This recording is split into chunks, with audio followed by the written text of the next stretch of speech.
Hey, everybody, get your motherfucking roll on. Oh Hey, nice for God. what? Hey, nice for what? Hey, that shit is so lit, yo. New Orleans bounce is my shit. What's good, y'all? We here, episode 3. Yeah, what up? We live. Whoa. Is you live? Is you We a live? little bit live. A little bit live. A little bit lit. I'm sipping and smoking hookah, so y'all might hear a little bit of, along with a little bit of hookah smoke. Don't be alarmed. We good to go. Kev, how's your week Alky. been, brother? You back It's been drinking and shit. good. It's lit. We back at the bar Of with it. What's course. going on? How's it feel? I mean, it's good. I've been chilling, trying to get my liver back in where it's supposed to be. Okay, right. You need that damage done. The one organ that can regenerate itself and the one way that you can permanently damage it, we go for. We find a way to fuck shit up. Like it's nuts. Actively, Yeah. solely. Yeah, just living the best life I can. Yeah, but this week's the quote of this week is going to be everybody get your motherfucking roll on, because that is just a vibe for me. That's literally my shit, yo. Literally, everybody get your motherfucking roll on. That's how I wake up every morning since that shit dropped. It's been an amazing, like, 2 weeks or week and a half for music, if I don't say so myself. But I guess we can get into that a little bit later on. My past week has been good. I'm still a little jet lagged, but I'm feeling a lot better, a lot more energetic than I've been. So, let's get the good times roll. That's Anything good. new? Anything you want to shout out? Anything you want to address Yeah. before we get into the agenda? I mean, I'm just living life. My book dropped. If anybody wants my book, randomguykev.com. Or you can find me on Instagram at randomguykev. All Get one it word. again because you're breaking up. Uh, Yeah, you did. am I? At random Yeah. guy Kev. You broke up. How about that? I'm not drunk. You're drunk. I'm what? Not yet. I will be You're shortly. you're drunk. What? You're an alky. I'm a functional one. I got my job. Like I'm not in trouble. Like you know what I mean? I drink and handle my shit. So I'll be that. I'll be that. So the first story we're gonna open up with this week, which I thought was pretty cool. They out here trying to record our dreams, nigga. Like what? Excuse me? Hold up, wait a minute. Y'all thought I was finished. They don't.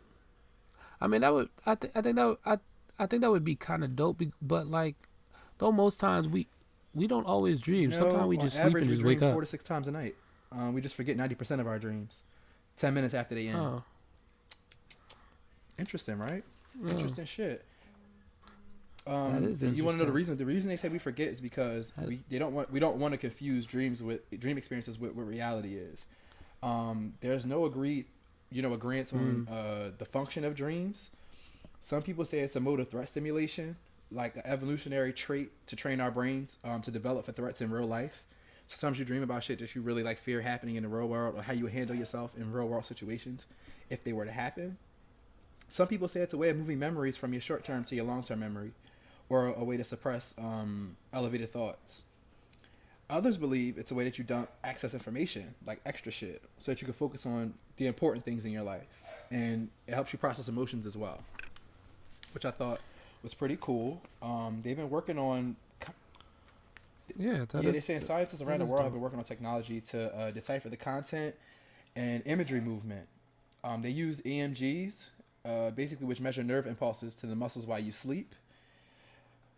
Which is pretty lit. They put 5 to 6 electrodes on your lips and throat, and before the subjects go to sleep, they pronounce every phoneme, which is specific sounds of the English language, to record your muscle patterns, and that's the basis of how they figure what you're saying in your dreams. A professor at Kyoto University in Japan has been working on decoding the images. They actually have some examples here on Twitter, which is pretty dope. They basically use functional MRIs, which are magnetic resonance imaging, which detects your brain activity by looking at your blood flow, and it can reconstruct the images from your woke brain based on what you dreamed about in your subconscious brain while you were sleeping. They're trying to work on ways kind of to process audio, though. That's where a lot of the trouble is. right now, which I think is pretty crazy. I think is hella interesting, but it comes to that idea of where problems will come in, where I feel like they're saying that it'll come to a way where they'll come up with a device that it might be like a pajama set with a cap that could literally function and record your dreams for you, and potentially you can even post on the social media. But the scary part is like advertisers and businesses getting a hold of your dreams and able to subconsciously implant shit to make you want to buy their products and things like that. Or, you know, getting a hold of your dreams. Wow. That's what one of the people that one of the scientists working on, he said that's his biggest fear, which they say in the article is like fake, kind of like, you know, it's fake, it's like a useless worry or whatever, but I highly doubt that. I think he's very right. This is some sci-fi shit. This is very Black Mirror / Inception. Yeah. If you guys ever seen Inception with what's the name, Leonardo DiCaprio, basically where you can go into people's dreams and manipulate them. Yep. And he also talked about, you know, the military using this as an interrogation process, or police officers using it to hack prisoners' dreams for information. So it's kind of like one of those things where they're already looking at ways to use this in law enforcement and unethically, you know, against people. So it's kind of things where it's like, yeah, it'd be cool to see my dreams or to record them, but in the same breath, I want people all in my fucking head and in my business. You know what I mean? Because all your dreams ain't always, you know, nice dreams. Okay, dreams and nightmares. Yeah, for real. Wet dreams too. It's stupid. I mean, that's the thing though. Like, do you really want to? I think I do. So I remember some of my dreams. You know, I don't remember all of them, but I think that'd be pretty fucking cool to be able to record them, to go back and watch them if I choose to, like a movie night featuring me. Movie night featuring me. I mean, I guess. I think that would be fucking dope as shit. Again, everybody may not agree, but I thought it was a cool article to share with you guys. We're not going to get too deep into it, but I think that there is cause for worry. Again, these colonizers get a hold of some shit like this, we're going to be in trouble. Again, they're going to use that shit or find a way to use that shit to, you know, to oppress people. That's what they do. You know what I mean? So I don't think that, like I said, it's a great idea in theory, but I think it's also a lot of room for problems. It's very problematic in the same breath. And if you ain't woke or aware of what's going on around you, you can find yourself in deep shit fucking with something like this. Especially when they start doing the testing. Oh, who wants to come and volunteer? Like, nah, I'm good. Next thing you know, you disappearing and shit. Like, I'm off it. Weird. Yeah, but onto the Colonizer Chronicles this week. The first story, it goes back to who we highlighted about a week or so ago in our Black Trailblazer segment, the young man who got the 20 college acceptances and full rides. So 2 local Fox News anchors basically said that he worked too hard. They said that, you know, it's all these kids at home right now, you know, sad because they didn't get accepted, and he, you know, applied to 20 schools. And I quote, "We would be just as excited if he was only accepted to 5. Like, what the fuck kind of shit is that? What in the white fuck kind of shit is that? Now, if he didn't apply to all those schools, you know, all his schools were Ivy League, primarily, for the most part, and they're saying he worked too hard, he worked too hard. Yeah. Now, if he had not done that, and he got into all, I don't even know, maybe community colleges, it wouldn't be anything, it wouldn't be what you guys are speaking about. You know what I mean? Him being a minority in a world where people like people on Fox, you know, criticize fucking everything. Like, what? Why would he only apply to 5? The sky's the fucking limit. This kid has a 4.68 GPA, a 1540 SAT, and a 34 ACT. Why the fuck is he only going to apply to 5 schools? Riddle me that. Weird. Why? It don't make no sense. Now, to segue from this into our next story, it's kind of interesting because 40% of white people think that black people need to try harder, a poll finds. Your government asked a number of questions on what it called racial resentment. It's really a matter of some people not trying hard enough. If blacks would only try harder, they could be just as well off as whites. Overall, 35% of respondents agreed, 16% strongly, 19% somewhat. 40%. They don't know. You know what? White people don't know what the fuck they want. Bruh, listen. It says 40%. Leave them alone. You got to throw them all out. Of white respondents agreed, 19% strongly, 21% somewhat, that black people just need to try harder to be equal. While 18% of black respondents said the same thing. To the black people that agreed with that shit, y'all are full of shit. Like, that's ridiculous.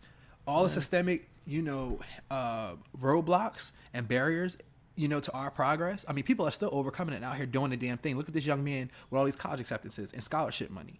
You know what I mean? Despite all of what's in our way. You could work as hard as you want, but even in that, you still won't be compensated in comparison to our white counterparts. And that's just the harsh reality of the situation. You know what I mean? So how dare somebody stand here and say work harder What the fuck else do you want? What else are we supposed to do? Because then when we do work hard, you tell us we're working too hard. You get what I'm saying? So it's one of the things you can't win. You can't win for losing. Yeah. Fucking ridiculous. Yeah, there's a lot. I mean, what can you do? You just be chilling. Continue to be great. I don't got time for these white people. I don't got time for their bullshit. Just live my best life and just keep moving forward. That's it. That's all you can do. Honestly, that's all you really can do. We know we always have to try to outwork them. Yeah, we know we always have to try to outwork them and, outperform them in whatever we do. So Absolutely. Might as well just keep doing it. Absolutely. So this segues into those same members of that 40% that believe black people will be better off if we try harder, complained to CBS this past Sunday about a 60-minute episode that aired during primetime TV about a memorial dedicated to the lynchings of black people. Does the truth hurt colonizers? Let me know. What's going on? Does it hurt? The fact that you think you have something to be mad about at all is beyond me. So basically last Sunday, there's a memorial opening up April 26th of this year in Montgomery, Alabama, dedicated to victims of lynching in America post-Civil War. It's called the Legacy Museum, From Enslavement to Mass Incarceration, and it was featured this past Sunday on 60 Minutes. Auntie Oprah hosted or whatever. It featured more than 800 pillars hanging from the ceiling, which represented more than 800 counties in America where lynchings have been recorded. Each pillar includes the name and dates of, if known, of any victims that have been lynched. It's actually kind of crazy because, people used to go out here and there's images and things that they showed on this documentary basically of white people smiling while these things are happening. And, some of these white people called and complained, why would they post something like this on TV? It's disturbing, and all these things. It's kind of no, y'all just mad because y'all have to own up to this shit. Y'all probably was sitting in front of the TV with your kids during primetime TV and you have to fucking explain to them what's been going on. You get what I'm saying? And the kids are probably wondering, why are those white people smiling? You try to tell them, oh, bad people did bad things, but you see these white people smiling while people are hanging, taking their last breaths. Yeah. And, this country we live in and their shitty resume on race, I could get upset. I feel the hurt for those families. I feel for those people. I can relate to those people. You get what I'm saying? Because the shit's still happening in modern day America. So I think it's kind of crazy that you see images of black bodies hanging in the wind and, you feel fucked up about it. When all it does is address the American quote unquote justice system for blacks and what it's always been. A lot of people don't get it. So, this clearly puts it in perspective for them. They also highlighted that men aren't the only victims. Women were hung too. In some cases, those women were pregnant because if they couldn't find, if the man was accused of something and they couldn't find him, women would be lynched if they couldn't, if they couldn't find where the guy was. Sometimes that was the man's wife, his child, his grandchild, whatever. These motherfuckers was crazy as shit. Some of it is wild. Again, these are things that we're still looking at in present day that we look back on and kind of try to reflect on. And they're saying we're in a process of moving past, but in the same breath, it's reincarnating yourself just in another image, another scenario. You try to knock one systemic issue out or, one injustice out of the way, and they find another way to finesse it and keep it here. Black men are being gunned down at alarming rates. This is the same thing. It's a modern day lynching. It's the same thing. For jaywalking, selling cigarettes in your backyard on a cell phone, shit's ridiculous. You know what I mean? Where's the crime? What is the crime? Being black. That's the crime. Bingo. So, here's another one. Trump probably did this shit. Somebody put his okay to be white cards in diapers at Target. In March, Target customers in different parts of the country began finding cards emblazoned with the phrase, "It's okay to be white," and boxes of diapers purchased from the retail giant. The first card was found inside a box of store-brand diapers bought in Washington, D.C. So, that's it's nuts. It's been okay to be white. It's been okay to be white. It's been okay. It's not something new. Again, y'all are I don't know. How do you make yourself the victim? How are you the victim? Yeah. How are you the victim? Nah, they the victim, yo. They hurting. I fight as because people are taking to platforms and not taking shorts no more and addressing this shit and calling it for what it is. They can't take it. Cannot take it. They said Target announced that the culprit was one of their own employees, and they quickly fired the person for violating their company policy.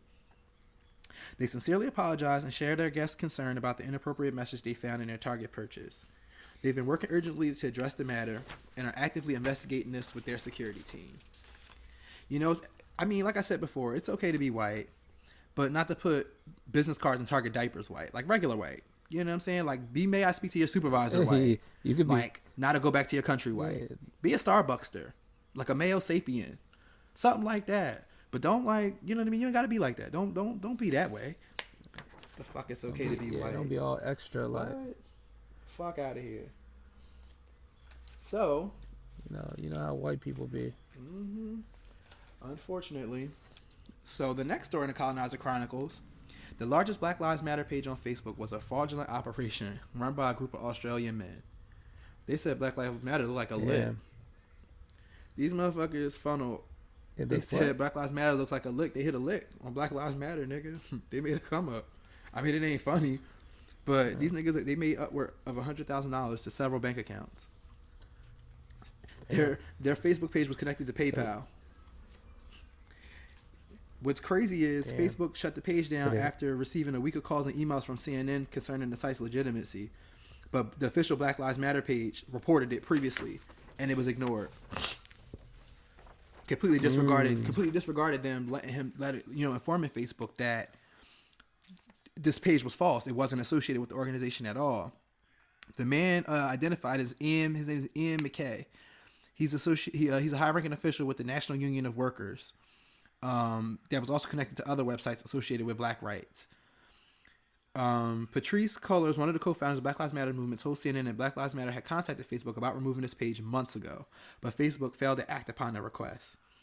They said, in the wake of the social media's platform connection to Cambridge Analytica and Russian interference with 2016 presidential election, Facebook responded to the Black Lives Matter controversy in a statement. Because it's good, I guess it's good for media at this point because they're getting dragged because all of our information has been leaked based on some company, quote unquote. Facebook gave that shit away. They gave that information away and signed a deal with this company. And now all of a sudden, it's, oh my God, we knew nothing about this. I call shenanigans. I call bullshit. Yeah, I mean, what can you do now? It's nuts. What's done is done. Like, after it was revealed, many of the people who had even supported and gave money to the organization expressed concern. Like, how do you know going forward if this is the real page or not? Their concerns are fucking valid. I'd be mad. You're funneling money. You're consciously donating to a cause, and your money's not going there. It's going to somebody else. That's one of the main reasons why I don't really donate to a lot of specific things if I don't know where it's going. Right. And like, this is one of the main reasons why I don't really give money to the homeless. Right. Because a lot of those people aren't really homeless. That's their extra job. Yeah. They live in a 2-family house or have a 1-family house, driving something that's really nice and making $60,000 to $80,000 a month from faking like they're homeless. Car paid off. Student loans paid off. Property paid off. Meanwhile, we out here struggling. Yeah. I'll buy you lunch, but I'm never handing you cash. Ever. My mom always told me you never give a homeless person money. Ever. Give them food, give them something, something of substance, buy something, a resource. Get them, toothbrushes, toothpaste, soap, things they'll need, get necessities, but don't ever give them money.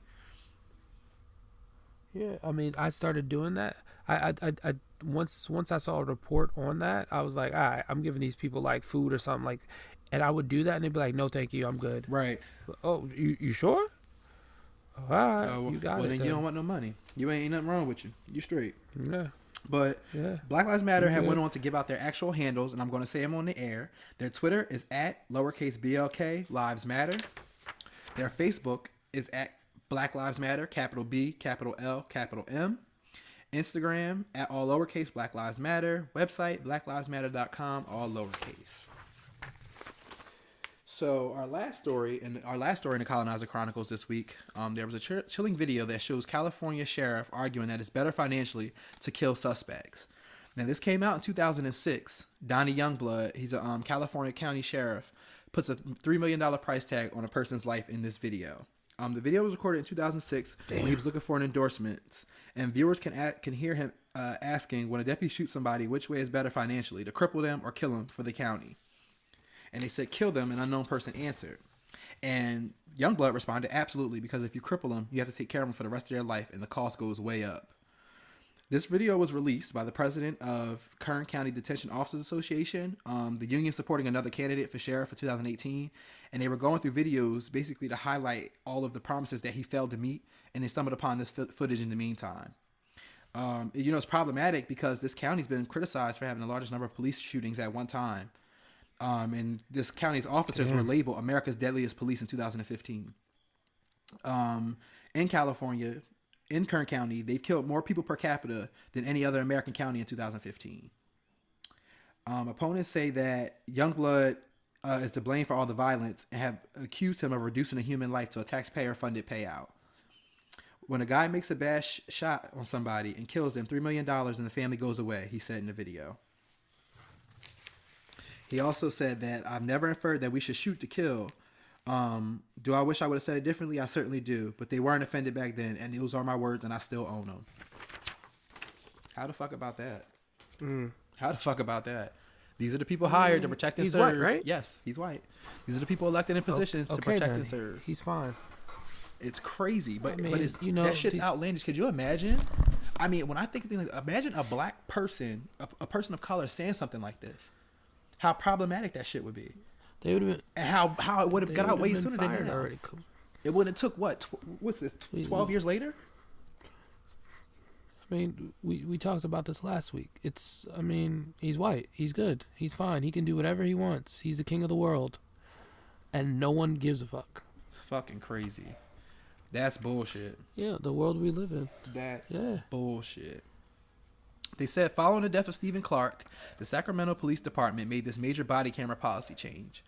Officers will no longer be allowed to mute their microphones. Like, really? What the fuck? This wasn't a thing prior to this shooting? Is that not incriminating?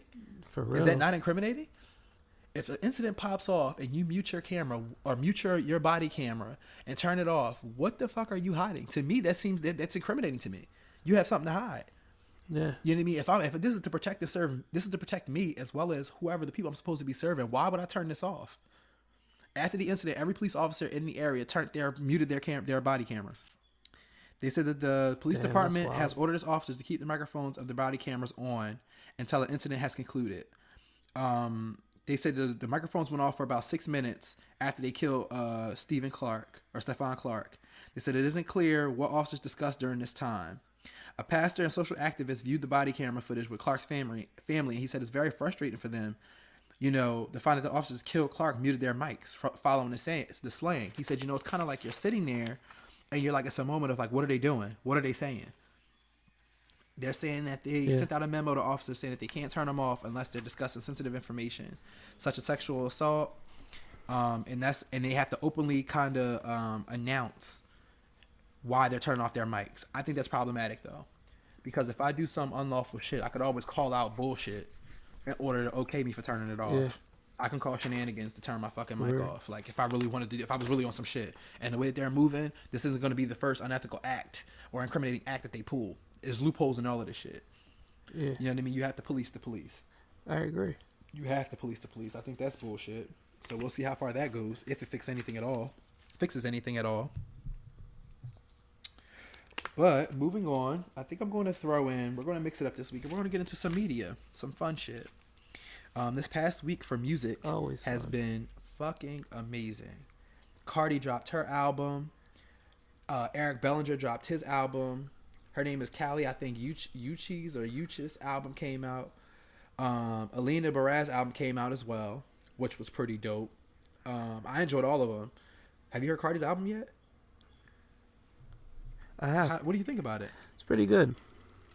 It had some tunes on there. She about to have the bird squawking all summer 18, just in time. Oh, crazy. I was listening to a couple songs on there. I was like, oh, okay, yeah, I got it. Like, I'm Living My Best Life with Chance the Rapper. That's I like that song. I like that song. I like Bick and Head.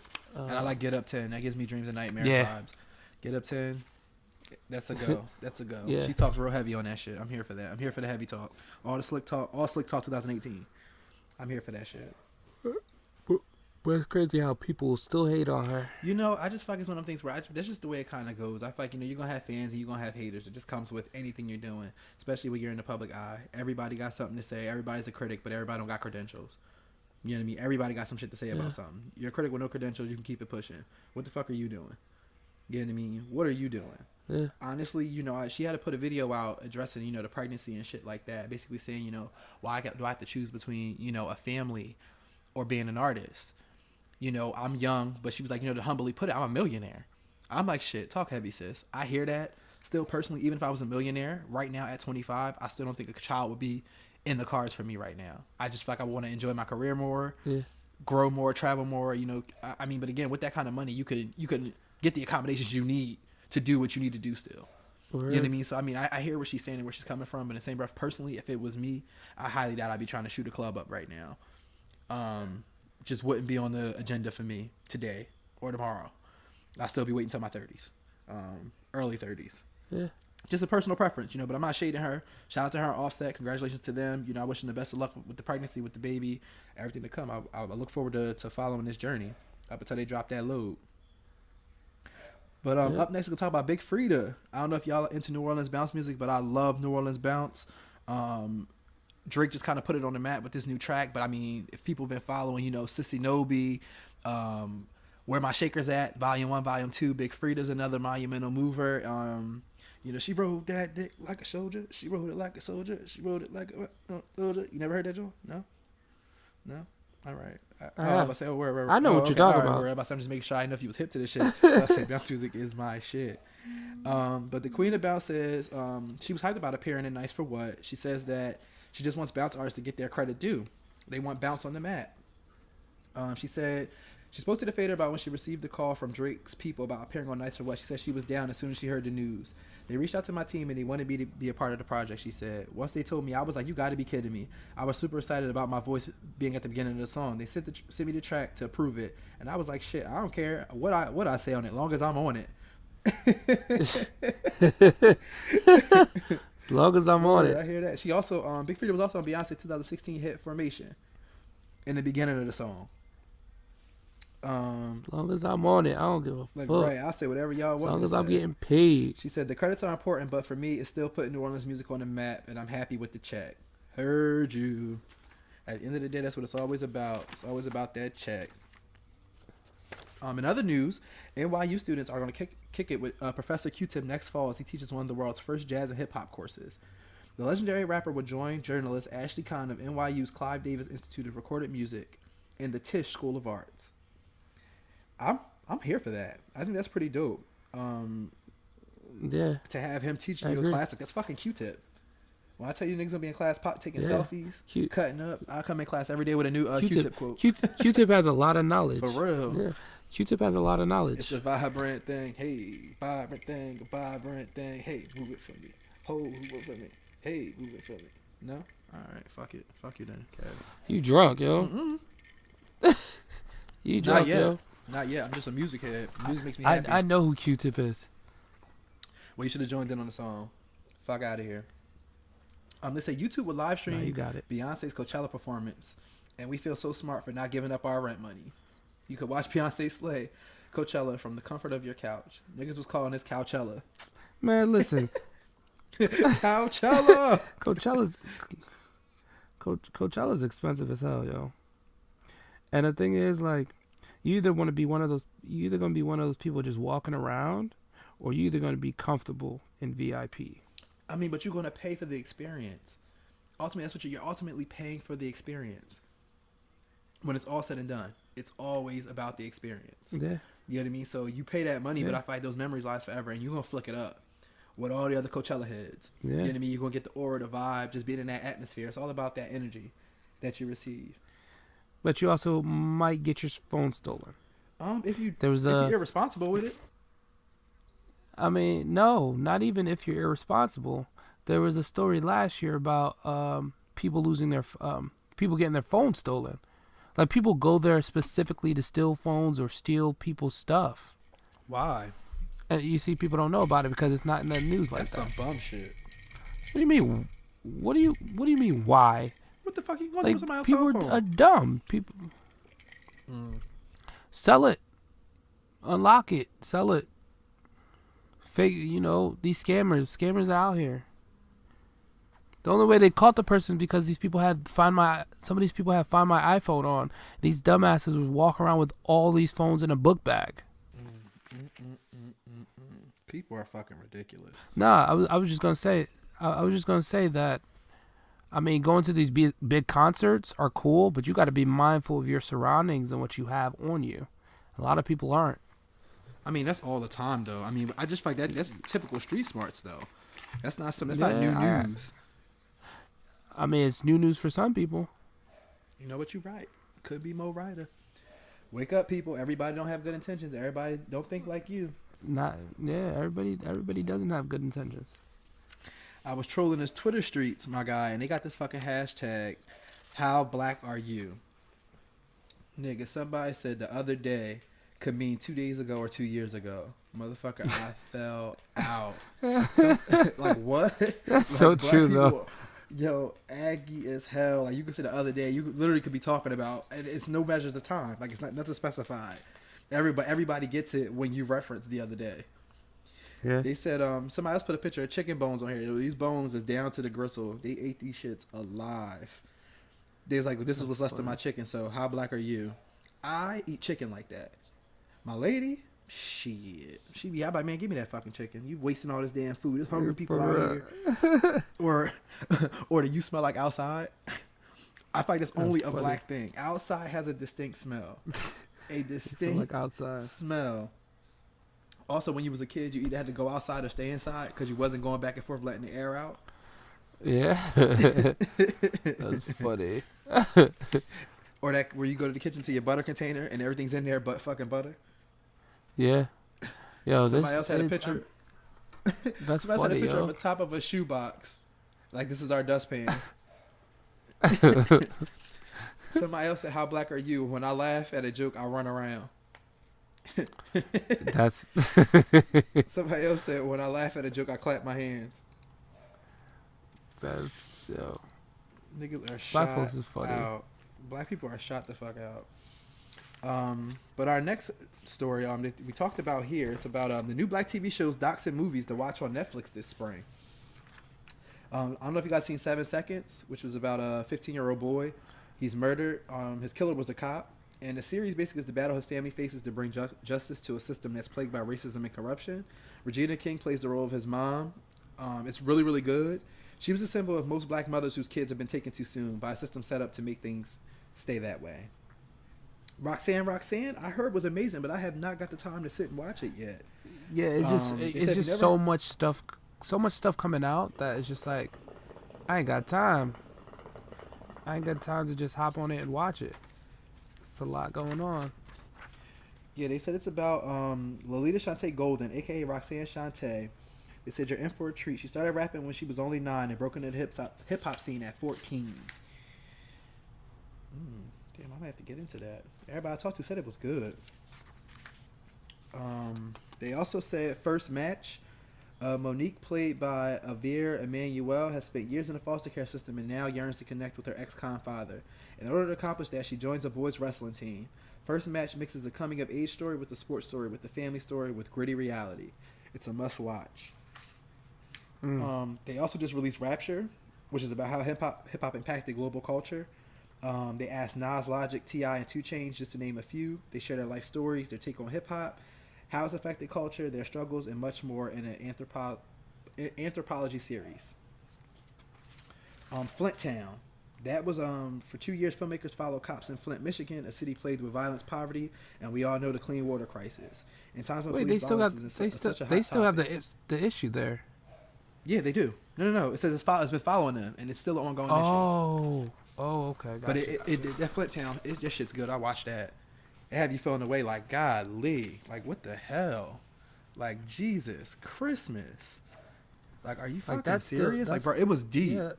Like, those cops are underpaid. Like, bro, they were staffed bad. Like, their backlog on calls would, like, they wouldn't probably get to you to 2 or 3 days unless you were, like, literally, like, an emergency call. They had a really, really small force, and Flint is huge. That's wild. It's really, really good. And that's on top of the water crisis and shit. and they had new chiefs come in. It was just a lot. Like, it was a lot. New mayors came in, like, with the change of administration. There was change of people, the way everything was run. It was effective for a little while, then it went back to the way that it was. So it's kind of like they're in a place right now of, like, Flint is really fucked up. They're not doing well water. at all. My thing is they don't got water. This last story, people's water source, it's over. I mean, but that's a necessity. That's what it's going to cause you to cut up. That's a necessity. Like, you know, people, you need water. That's like food. You need food to survive, to clean yourself. You can't brush your teeth with that water. You don't want to wash with that water. I read some story of some woman saying she washed with the water and, like, her skin is having, like, reactions to it. But that's the only water she got to shower. You know what I mean? Unless she's going to go and boil water, but still the water has a color. I wouldn't want to boil that and wash with it still. Nah, definitely like, you know what I mean? not. Yeah, you might clean it and get whatever germs out of it, but what do you know what I mean? Who the fuck wants to wash with yellow water? Brown, yellow water. You know? Nah, I get what you're saying. This next story is a story of come correct or get checked. Killer Mike tried to come for Joy Reid, and it did not go well for him at all. He made headlines recently basically for his appearance on the NRA's television platform. It was aired in response to the March of Our Lives, highlighted the Run the Jewels rapper defending the Second Amendment, particularly arguing its importance for black people. Many people in the black community wasn't here for it, given NRA's reputation with race relations. The rapper eventually apologized, saying that his interview was used as a weapon. Like, you weren't aware of that prior to you fucking going on there? Oh, let's find us a nigga to put on the show.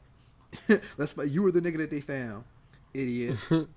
But anyway, Joy Reid posted a glam selfie of her with her hair and makeup stylist on a social media platform, and she said, "Harmless, right? Well, Killer Mike saw H&M and went off." He was like, "So me doing an interview about black gun ownership with the NRA is bad, but you promoting a company that tagged a black child as a monkey is good, cool, and acceptable." The rapper commented on her photo, citing the retailer's racist fiasco involving their coolest monkey in the jungle apparel. Unfortunately for Killer Mike, she wasn't referring to the retailer at all. She actually meant H&M for hair and makeup. And he basically went in, like, screenshotted her, was on Instagram acting a donkey, yo, going to fucking. So he took a L. She came back. It's like all of these different gifs on Twitter and memes that people put together. He ended up eventually putting out an apology, saying, he was sorry, he misunderstood, he didn't know. But it's kind of like, yo, don't come out your face to end up getting read. Do your research. You know what I'm saying? Do your research. Like, please do your research before you come for somebody, address somebody, or try to call yourself saying some shit. Make sure you know what the fuck you're talking about. Like, you know what I mean? Like, you came for her on a social media platform for everybody to see. You have a huge following, and then for you to get shut down, you look fucking stupid. Yeah. You look stupid, and that comes into the idea of that comes into our Brotherhood Smoke segment of accountability. You know, and self-reflecting. In this segment, I'm going to highlight, I was talking to a friend of mine recently about a friendship, you know what I mean, that they had. They've been friends with this person, childhood friends. And this person just kind of hasn't been reciprocating the friendship. There was never anything done out of ill will or anything done that was, deliberately, like, I guess, harmful or, malicious. But it was just fucked up shit happening. Like, this person, like, you invited them out to your birthday party. They made you a promise they were going to do something. Just didn't show up, didn't come through. Never gave an explanation. Nothing detailing why, anything like that. And then you're going out of your way to invite this person, to your wedding or to, something important in your life. Like, I honestly wouldn't even have extended that invitation. Me personally. And it's not from a petty standpoint. It's one of the things of knowing what you deserve. You know what I mean? I was in a position like that myself where I had friends I was friends with for years who eventually just started treating me funny. Like, you know what I mean? I went to college, and these people started, before I went to college and kicked it with them, everything was good. They were in, their whatever year of community college, doing their thing. Once I left for college, and I was, excelling, doing well, motherfuckers started treating me funny. You know what I mean? And for a while, I fought for those friendships. I fought for these people to be in my life. I fought, I was overexerting, doing, everything I did in my life. I tried to include these people, and it was like they literally did not want to be there. So after a while, I came to the realization, if you don't want to fucking be here, why am I so pressed to have you here? Why am I so pressed to have you in my life? Why am I so pressed? If you don't give a fuck about being here, why do I give that much of a fuck about you being here? You know what I mean? That's like the same thing like with people that you check up on and don't check up on you. Why do that? Don't play yourself. You know what I mean? You have the answers to the questions that we wonder about, but yet we don't accept it for some odd reason. Yeah. You know what I mean? But I feel like, and then in that same respect, I feel like you also have to hold yourself accountable for when you aren't performing or when you do things wrong. You always have to sit and look at your own character and reflect on things. And not only with friendships, that goes with relationships as well. Every action has a consequence. Everything that happens, every outcome is driven from something. You get what I mean? So I feel like in being accountable, it goes both ways. You can hold other people accountable to their shit, but in that, be sure to hold yourself accountable to your own shit.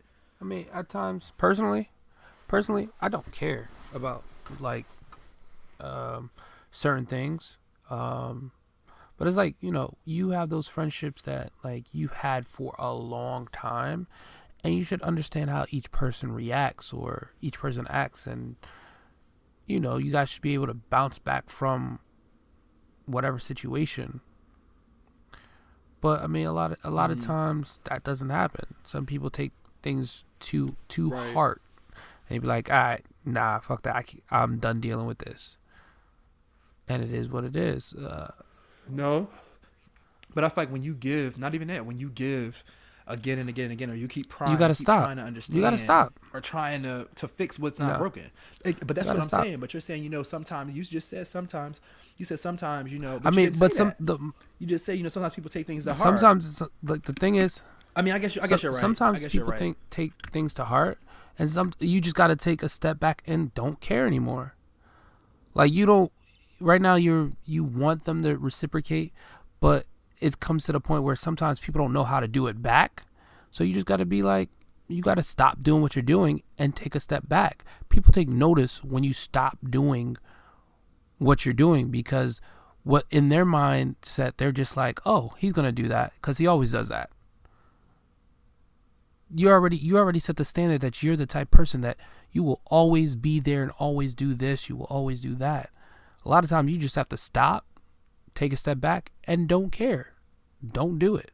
Which is a lot easier said than done, I feel like. In a lot of instances, it's a lot easier said than done. I mean, you got to look at you got to look outside of friendship as well, because not a lot of things are reciprocated at all. You could do things for other people that aren't as close as these people, and people get so accustomed to you constantly doing things for them, they will continue coming back to you for you to do things for them until you say no and take a step back and disappear.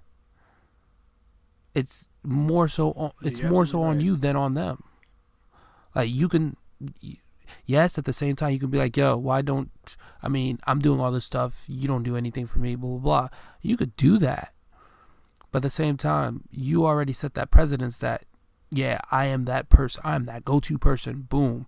I do this, I do that. And then you keep doing it. And people get comfortable with that. And they allow you to do it. They don't say anything. They allow you to do it. But the moment you disappear, take a step back, they're normally the first ones who notice. True, but sometimes they don't. I just think my friends just didn't fuck with me no more, and I just didn't get the message. That's what it came to me, because it never came around to. It's like, you know, I get these random messages here and there, like, oh, I miss you, I hope all is well type deal. But it's kind of like, do you really? Is that shit genuine? I mean, because I have some friends that, like, I have friends that I met in college that are lifelong friends that I never had to question their loyalty to me, never had to question what their intentions were with me, never had to question, you know, who they were to me or who they were in my life, and I could call them at the drop of a dime and I know they would be there for me. Never had a second thought. Where these people, after a while, was kind of like, well, damn, we've been friends for years. I've been friends with them. I'm talking teenager. 15, 16, going forward, and just one day out of the blue, switched completely the fuck up, and was just like, hey, you know, fuck you. Yeah, I feel you. Which is kind of crazy to me. But again, like I said, accountability. Hold these people accountable, but self-reflect and take lessons from those situations every time. Everything there's a blessing in every lesson. In all of those instances, you have to be sure to take something from it. You know what I mean? And always find a silver lining, because even in shit that may seem bad, there's always something good to come out of it. Even in the ending of those friendships, you learn about yourself. You know what I mean? You learn about other people. And it also is one of those things where, you know, when we're in situations that we can't control, we tend to lose our minds. You know what I mean? Or if we're a perfectionist, like myself. When relationships and things don't work out the way that you want them to, it eats you alive. And you're trying to figure out, what the fuck did I do wrong? What went wrong? No. Analyze it for what it is and move the fuck on.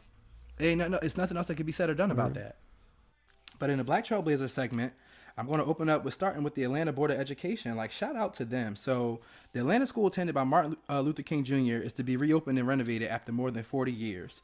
The Board of Ed in Atlanta recently approved the $46 million project. In a unanimous vote, they approved the next steps to transform David T. Howard School Building into David T. Howard Middle School. MLK attended the school from 1936 to 1940 during his early days in his academic career. I can't think of a better year to have this approved. On the 50th anniversary, making his life and his legacy, the superintendent, Maria Karstafen, said during Monday's meeting. Last week, renderings of the proposed school were released online on the anniversary of MLK's assassination. If you go to the City of Atlanta's Twitter page, at City of Atlanta, they have images here of what the school looks like and what it will look like. It should be an amazing project. I think it's an amazing thing. I feel like we want to keep his legacy alive. And what better way than to enhance his old school, and we're tying his name to it. Yeah, that is really dope. There's also a new docuseries coming out called Black Lives, Blue Laws, which explores what really happens in communities after the police kill. You may turn off the news, but the families can't turn off their pain.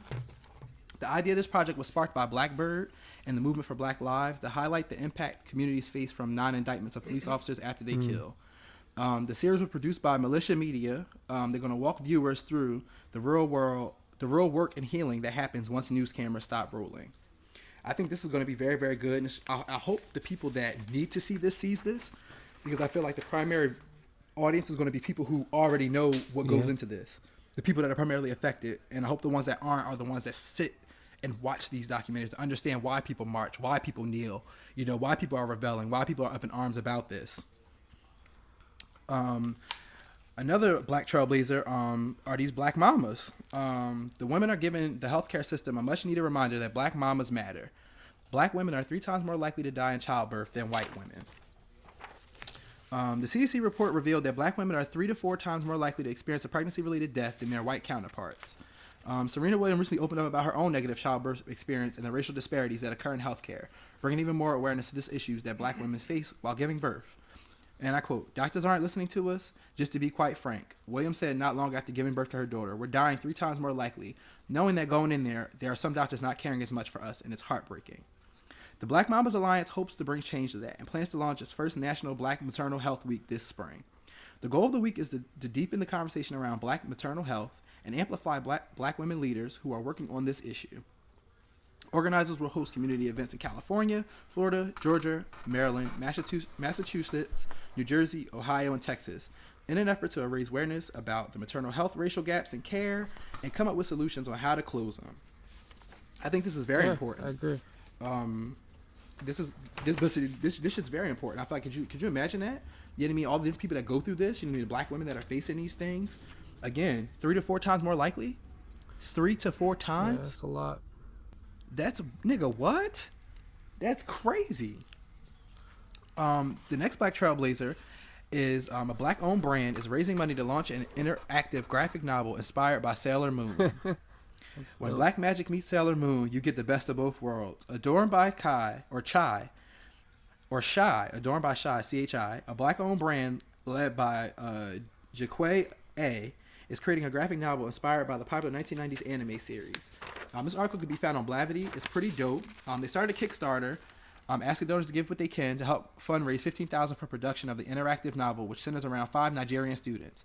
The dainty outfits sported by the characters, as well as their dope superpowers, will strike a familiar chord with Sailor Moon. The graphic novel will feature a storyline similar to that of the 1990 series. 5 characters will enter a world of magic when an ancient apocalyptic beast named Nothing awakens and threatens humankind. This is pulling from the Nigerian Igbo mythology. A will write the 100-plus page graphic novel and comic series, with Crystal Galloway creating the artwork. Galloway is a Chicago-based illustrator, and A resides in Dallas, Texas. Other creators involved in this project include animator Brittany Galloway, who would turn all the characters' transformations into an animated sequence. I think this is pretty fucking lit too. Black Girl Magic. Get these kids lit. One of their names is Emeka. Another one is Chia Mecca, Go and Kalishi, and Kiara. This is pretty dope. That sounds with really 25 days left, they've raised about $6,000, and they're almost halfway backed. So if y'all got it, go and support this dope ass project, Black Girl Magic.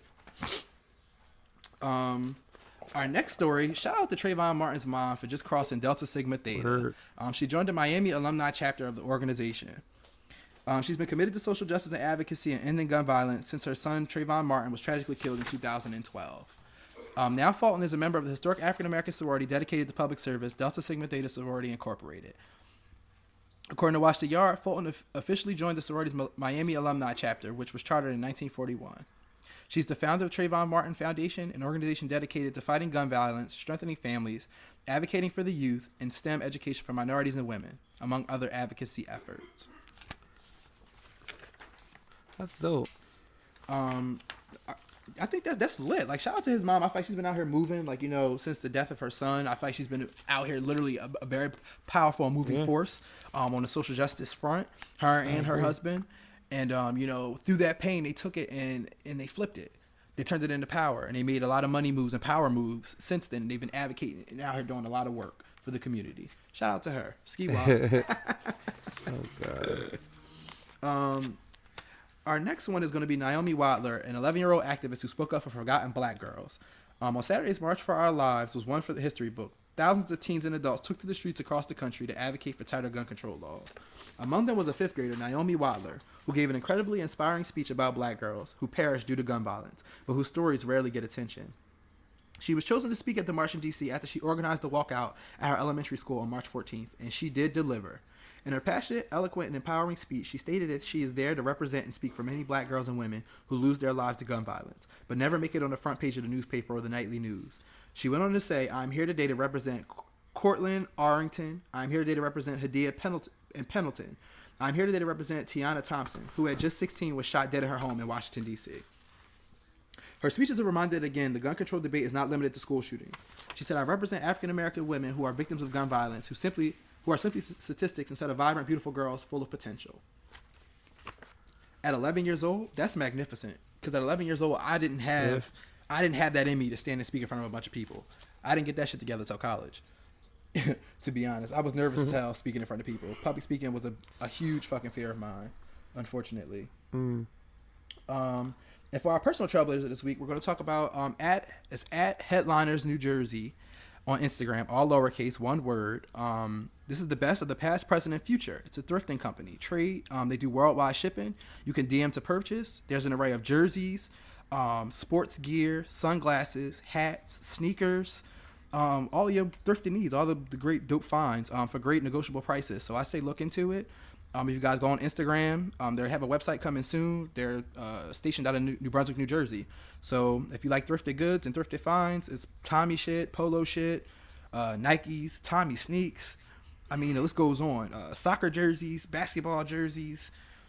Again, fitteds, all types of shit. Jackets, whatever you think you might want to get your hands on. I say check it out. It's a lot of dope shit here. Oh, that's dope. Yeah, it's mad lit. You gotta look it up. It's pretty popping. Again, and they do ship shit out and they PayPal, so Cash App, all that. So go out there and spend your bread. If you don't like going out to the thrift stores, like I don't like going out shopping, have somebody do that shit for you. They buy, sell, and trade, by the way, too. So if you into that, swapping out shit, get into that too. But I think this about wraps up episode 3. You have anything else you want to add? Hey. Anything you want to get off your chest? You know, I'm tired of this confused ass weather. That's it. It's gonna be in the 70s. I'm ready for the summer. It's gonna be out here in sundresses, thongs, booty shorts. It's gonna be lit. All that. It's gonna be 77, 80 on Saturday, and then smooth 50 on Sunday. And back in the 20s next week. How much you want to bet? Yeah. Yep. I agree. The weather is absolutely ridiculous. Mad disrespectful. All right, I'm your host, Taylor Made, along with my right-hand man, Random Guy Kev. Hey, get at me. Get Guys, at have me. a Get good at one. me. It's lit. Again, nice for what? Everybody get your motherfucking roll on. Until next time. Until next time, we out.